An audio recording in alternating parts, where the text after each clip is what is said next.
Hello, my name is Kotek Robert, and today I'm looking at theory of costs. So today we're going to look at costs of production. So what is a cost, or what are costs? So a cost of production or a cost is an expense. This is an expense which is incurred. This is an expense which is incurred by a firm. This is an expense which is incurred by a firm in the production of output, that is production of goods and services. So whenever a firm is producing goods or services, there is a cost which is incurred. That cost, or there is an expense which is incurred, or there is some money which is used. When you're making a table, you have to use some money. Whether you're teaching some students, you have to use some money. So whether you're producing maize, whether you're producing oranges, you still have to use some money in the production of that commodity. So that money you use, that expense you incur, is what we call a cost of production. Now we have two types of costs. We have two types of costs that you should know about. Two types of costs. First being the implicit cost. We have implicit cost, and then the other side we have the explicit cost. We have implicit cost and explicit costs. Now, implicit costs, these are hidden costs. These are hidden costs, and of course, if they are hidden, that means they are not included, which are not included, when calculating the profitability of a firm. These are hidden costs which are not included when calculating the profitability of a firm. Take for example, if you own a house and use that house as your business premises, just as a high that you're not going to deduct rent when you're calculating the profitability of the firm. Hence, you have incurred an implicit cost. You did not include it when you're calculating the profitability of that firm. So the best example could be personal property, or if you're employing your wife in the family business, chances are high that you're not paying that wife some wages. So that is still an implicit cost. So personal property could be my best example for implicit cost. And then we have on the other side, we have explicit costs. Explicit costs, these ones are clearly incurred. These ones are known by the entrepreneur. So the explicit costs are costs which are clearly made by the firm, and so these ones are clearly made by the firm, and these are included when calculating the profitability of a firm. These are costs which are included when you're calculating the profitability of a firm, and these are very clear to the entrepreneur. He knows very well that he's incurring them. Of course, the best examples for this could be say the costs on power, you're paying for electricity, expenses on wages, salaries of workers. So could take wages for workers, could take electricity bills, could take expenses on raw materials, etc. So that's the difference between these two. And of course, as you can guess, we are not concerned about the implicit costs. Our major concern is going to be about the explicit costs. Would like to know um, what the explicit costs really mean, because that is our major concern anyway. So we're going to be dealing with explicit cost majorly, because as economists we want to know the ones which are going to be included when you're calculating the profitability of the firm you own. So we're going to look at explicit costs majorly. So X plus costs. What are X plus costs? We have said X plus costs are costs which are included when you're calculating the profitability of a farm. So these ones are included when you're calculating the profitability of a farm. So under X plus costs, we have two types of costs. Under X plus costs, we have two types of costs. We have what we call the fixed cost, and have what we call the variable cost. And I think you've heard about this. You have what we call the fixed costs and the variable costs. Now, I would like to know maybe what a fixed cost is. So, fixed cost, what is a fixed cost and what is the variable cost? This fixed cost is a cost, this is a cost um, which is incurred, by a firm regardless of the level of output, which is produced. So a fixed cost, as we're going to see later on in the graphs, a fixed cost does not depend on the level of output that is produced.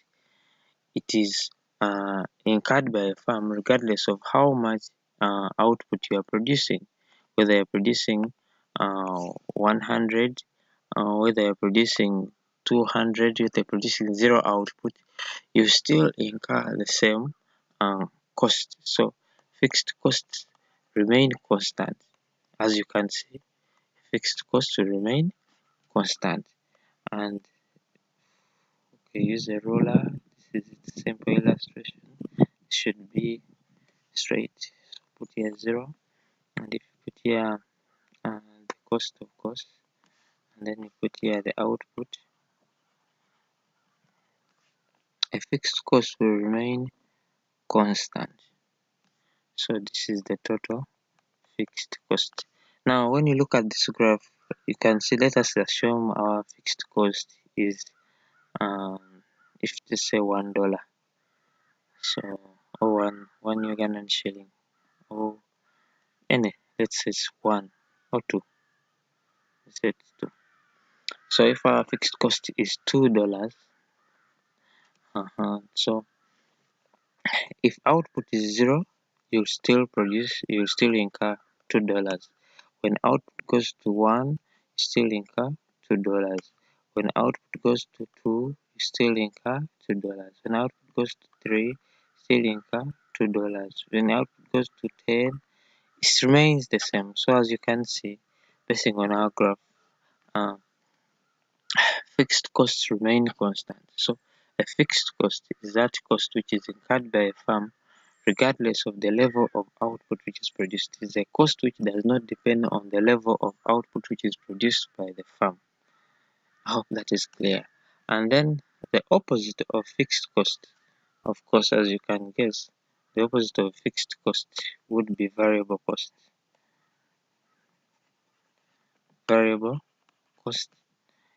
Now, a variable cost, this one, of course, if the fixed cost does not depend on the level of output, a variable cost is a cost which is incurred by the firm depending on the level of output which is incurred or which is produced. So this is cost which is incurred by a firm, and it depends on the level of output that is produced.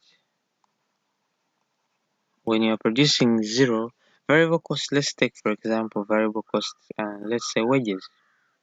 So can have an illustration for our variable cost. Let us say this is our illustration for our variable cost. Okay, so we have here the variable cost. So cost there 0, and here we have output. So variable cost, the curve looks like this. So it starts from 0 going upwards. That will be the total variable cost curve. Now, when output is 0, when you're producing nothing, let us say our example of the variable cost is wages or of workers. So let us say you open up a shop, you're making, let's say you're producing pancakes. So when you're making 0 pancakes, the workers are not working, so you pay them 0 wages. When when they start making and they make 1 pancake, maybe you will pay them particular amount of money, say 100 shillings. When the number of pancakes they make increases maybe to 10, maybe you're employing more workers, so you could increase the wages to maybe 300. Uh, when they inside that, maybe you need to increase more output, you're going to incur more variable cost. If you want to produce more pancakes, you may have to employ more workers. So if you want to produce 20, so you may have to incur more costs because you're going to uh, employ more workers. So it could go to say 500 shillings. So what I'm trying to show you is that variable costs are costs which depend on the level of output which is produced by the farm. They change with change in the level of output. So as output changes, the variable costs also change. Unlike the total fixed costs, the total variable costs change with change in output. The fixed costs do not change with change in output. I hope you get that clear. And when output is 0, so when output is equal to 0, you find that the total variable cost is also equal to 0. As you can see around here, output is 0, even total variable cost is 0. That means when you're producing nothing, then means you're also incurring no variable costs. So I hope you get the meaning of that. So now we have looked at the total variable cost and the total fixed cost. If total fixed costs remain constant, they are incurred by a firm regardless of the level of output which is produced. And then we have the total variable costs. These ones change with the change in the level of output. So now, if we add these two, the total variable cost plus the total fixed cost, let us say that our total fixed cost is that cost to a farm is incurring. It does not matter how much output is produced. Let's say you've got a loan and you're supposed to pay interest of 100,000 every month. So it doesn't matter whether you're producing something or you're not producing, the total fixed cost will remain the same. The total variable costs are the other operating costs, say expenses on raw materials, wages, power. You want to produce more output, you're going to incur more power, you're going to use more raw materials, you're going to use more wages. So that means these ones will change. So these don't change with output, these ones change with output. These are incurred regardless of output, these ones are incurred depending on output. So when you add the total fixed cost plus the total variable cost, of course you're going to end up with the total cost, which is abbreviated as total cost, TC. So total fixed cost plus total variable cost will simply give you total cost. So I hope you understand what that means. That the total variable costs are incurred depending on the level of output which is produced by a farm, while the total fixed costs do not depend on the level of output which is incurred by the farm. Now, to put this all on one graph, so we would have to draw the axis once again. Sorry.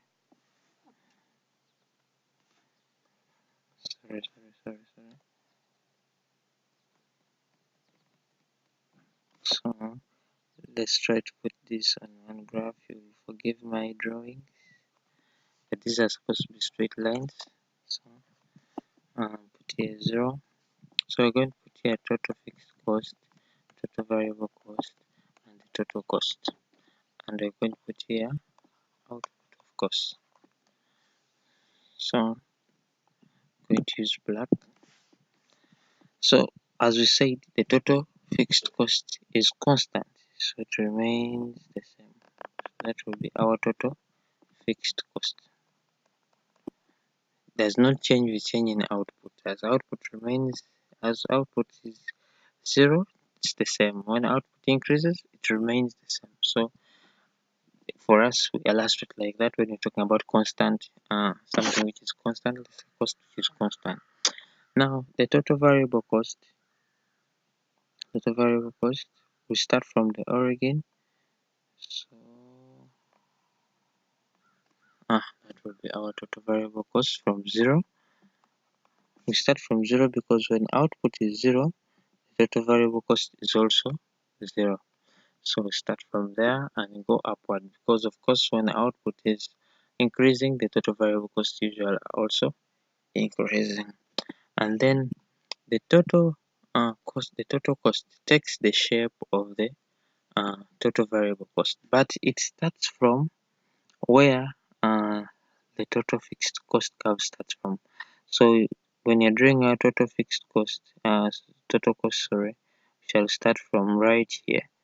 So, and you draw it taking the shape of the total variable cost. So our total cost curve will look like that. So I can say that this is our graph.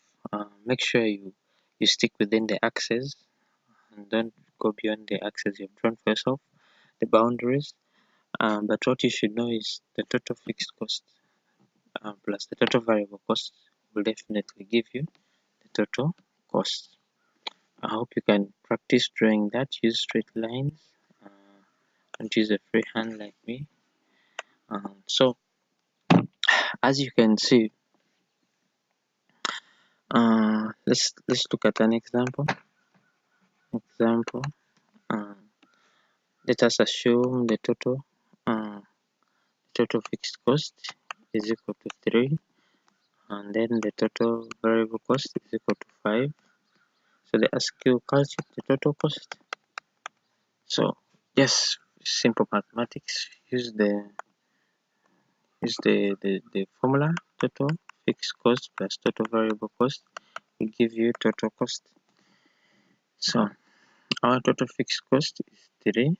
So put here 3. Our total variable cost is 5. So put there 5. When you add the 2, you'll end up with your total cost being 8. And of course, we can make it a little hard. You can go, let's say, just draw a table.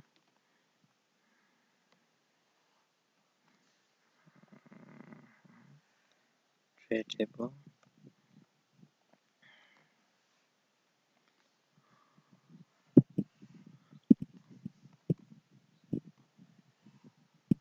Okay, so we shall have here output.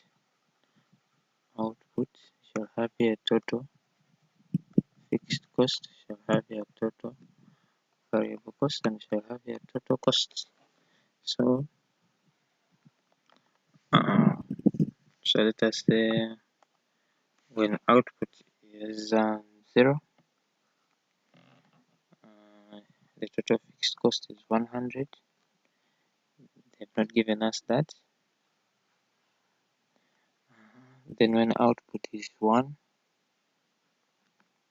they have not given you that, but they have given you this, maybe say it's 50. And output is 2, and they have given you this is maybe 70. Then output is 3, and this is 80.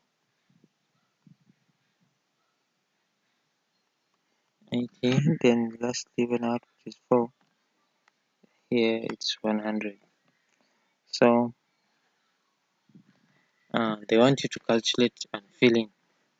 So let's start from when output is 0. When output is 0, I remember telling that when output is equal to 0, the total variable cost is also equal to 0. So that means when output is 0, the total variable cost will be 0. So when you add using this formula, total fixed cost plus total variable cost, you end up with total cost. So output is 0, and so total fixed cost 100 plus 0, you'll end up with 100 here. And then and someone has guessed right, total fixed cost remains constant. So as you can see, when output is 0, total fixed cost is 100. When output is 1, so it remains 100 based on our graph. Even here, we expect it to be 100. Even here, we expected it to be 100. Even here, 100. Why? Total fixed cost is fixed. It is constant. It remains the same regardless of the output you're producing. So that makes the rest of the calculations easier to calculate, because you still have a simple formula: total fixed cost plus total variable cost is equal to total cost. So when you add 100 plus 50, you will end up with 150. Add 100 plus 70, you end up with 170. And the 100 plus 80, here 180. And lastly, for output 4, it will be 100 plus 100, which will give you 200. So I hope you understand the brief introduction of that concept of total cost, total fixed cost, and total variable cost. The next in line is going to be the unit costs. So thank you very much, and keep practicing that. Thank you.